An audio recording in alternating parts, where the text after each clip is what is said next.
குர்ஆனில் 200க்கும் மேற்பட்ட இடங்கள்ல அல்லாஹ் ஒரே ஒரு வார்த்தையை திரும்ப திரும்ப சொல்கிறான். அது என்ன வார்த்தை தெரியுமா? அந்த வார்த்தை தக்வா.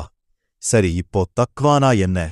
அது என்னன்னா, அல்லாஹ் என்னை பார்க்கிறான்னு நினைச்சு அல்லாஹ் விரும்பாததை விட்டுவிடுறதும் அவன் விரும்புவதை மட்டும் செய்யறதும் தான் தக்வா. சிம்பிளா சொல்லணும்னா, உங்க கூட யாருமே இல்ல, நீங்க மட்டும் தனியா இருக்கீங்க. அந்த நேரம் நீங்க எப்படி இருக்கிறீங்கன்றது தான் தக்வா.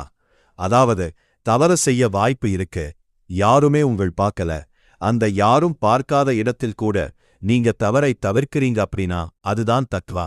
வெளியில் நல்லவராயிருப்பது ஈஸி, ஆனா தனியாக இருக்கும்போதுதான் உண்மையான டெஸ்ட். தக்வானா வெறும் பயம் இல்ல, அல்லாஹ் எப்போதும் உங்களை பார்க்கிறான் அப்படிங்கிற உணர்வோட வாழுது. நபி ஸல்லல்லாஹு அலைஹி வஸல்லம் அவர்கள் கூறினார்கள், இந்த உலக வாழ்க்கை